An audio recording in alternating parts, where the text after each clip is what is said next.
এখন পর্যন্ত সেই পাল্টাপাল্টি চলছে ইরান এবং যুক্তরাষ্ট্রের মধ্যে, যেটা দেখা যাচ্ছে যে ইরানকে 5 দফা তালিকা দিয়েছে যুক্তরাষ্ট্র, রাজি নয় তেহরান।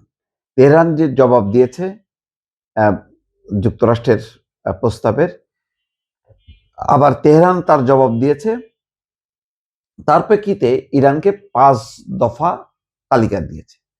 সেই 5 দফা খুব অদ্ভুত ধরনের দফা। এখানে বলা হচ্ছে যে ইরান কেবল একটি পারমাণবিক কেন্দ্র সচল রাখতে পারবে, আর পারবে না, আর কোনো পারমাণবিক কেন্দ্র চালু রাখতে পারবে না। তাদের উচ্চ মাত্রা সমৃদ্ধ সব ইউরেনিয়াম যুক্তরাষ্ট্রের কাছে স্থানান্তর করতে হবে। রাশিয়া বলছে যে মানে ইরান চাইলে তাদের কাছে রাখতে পারে। তো রাশিয়া নিরাপদ, যুক্তরাষ্ট্র তো আর নিরাপদ না, তারা দিবে কেন? ফার্স্ট নিউজ বলছে সর্বশেষ প্রস্তাবে যুক্তরাষ্ট্র বিভিন্ন দেশের ব্যাংকে জব্দ ইরানের সম্পদের অন্তত 25% ছাড় দিতে রাজি, মাত্র 25%। তারা যুদ্ধে ইরানের ক্ষয়ক্ষতির ক্ষতিপূরণ দিতে অস্বীকার করছে।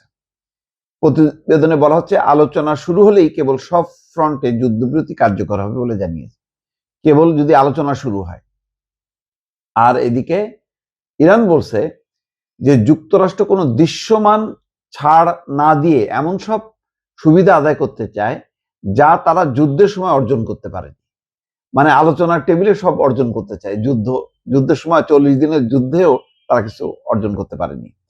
যুক্তরাষ্ট্রের এসব দাবি আলোচনায় অচল অবস্থা তৈরি করেছে। যুক্তরাষ্ট্রের 5 দফা নিয়ে ইরান তাৎক্ষণিকভাবে কোনো প্রতিক্রিয়া জানায়নি। ইরান যা চায়, ইরান বলছে কি যে লেবাননে ইসরায়েলি অভিযান সহ সব ফ্রন্টে যুদ্ধ বন্ধ এবং তাদের বন্দরে মানে চলমান মার্কিন নৌ অবরোধ প্রত্যাহার করতে হবে।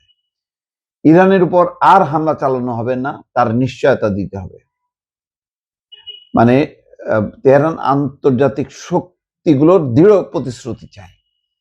বিদেশে দীর্ঘদিন ধরে মার্কিন নিষেধাজ্ঞায় থাকা সব ইরানি সম্পদ মুক্ত করতে হবে, ফেরত দিতে হবে এবং সব ধরনের নিষেধাজ্ঞার প্রত্যাহার চায় ইরান। ফার্স্ট নিউজ জানিয়েছে ইরানের সর্বশেষ প্রস্তাবে জোর দিয়ে বলা হয়েছে হরমুজ প্রণালীর নিয়ন্ত্রণ তেহরানের হাতেই থাকবে। তো এই অবস্থার মধ্যে একটা অচল অবস্থা তৈরি হয়েছে। এখন কি হবে? এখন চীন থেকে কি নিয়ে কি মানে আশা নিয়ে ফেরত আসছে, কি অর্জন বোঝা যাচ্ছে না, কিন্তু আমেরিকা বলতেছে যে তাদের চীন সফর খুব সফল হয়েছে। কিন্তু বাস্তবতা হচ্ছে এমন রিপোর্টও আসছে যে যে সমস্ত উপহার সামগ্রী যা দিছিল চীন, মানে যুক্তরাষ্ট্রের প্রতিনিধি দলকে, সমস্ত উপহার সামগ্রী নাকি তারা ফেলে চলে আসছে। এক ধরনের প্রত্যাখ্যান বা বর্জন। কোনো দৃশ্যমান কোনো অগ্রগতি, বাণিজ্য চুক্তি সহজ করবে কিনা, তাইওয়ান ইস্যুতে নীরব আছে, এবং ইরান ইস্যুতে আমেরিকা তার অবস্থান বদলাবে কিনা, বা চীন কি মনে করলো সেটা, বা চীনের প্রস্তাব কি সেটাও বলা হয়নি। শুধু বলা হয়েছে হরমুজ প্রণালী মানে উন্মুক্ত রাখতে হবে। তো এই ব্যাপারে তো ইরানেরও কোনো আপত্তি নেই যে তুমি অবরোধ প্রত্যাহার করো এবং যুদ্ধ বন্ধ করো, হরমুজ প্রণালী মুক্ত থাকবে। যদি তুমি অবরোধ রাখো আর যুদ্ধ করো তাহলে হরমুজ প্রণালীতে কামড় বসাবে। এটা তো আর তো কোনো উপায় নেই। এটা ইরান এর ছাড়া তার আর মানে অন্য শক্তিকে দমানো আর কি আছে, উইপন আর কিছু নেই। তো এই হলো পরিস্থিতি।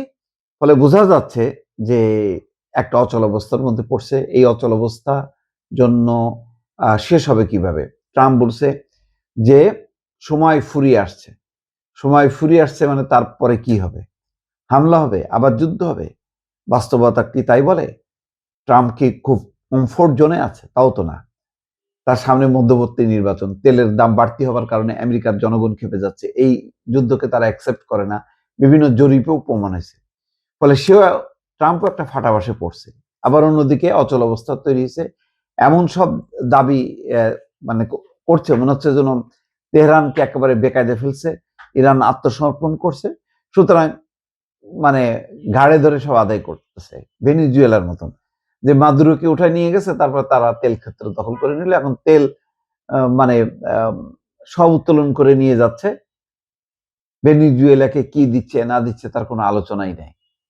তো ভেনিজুয়েলা আর ইরান তো এক না, তো পরিণতি কি এখনো স্পষ্ট না। একটা মানে বলা যায় মধ্যপ্রাচ্যে একটা বড় ধরনের একটা সংকট তৈরি হয়ে থাকলো, যেটা নিরসনের আপাতত কোনো পথ দেখা যাচ্ছে না।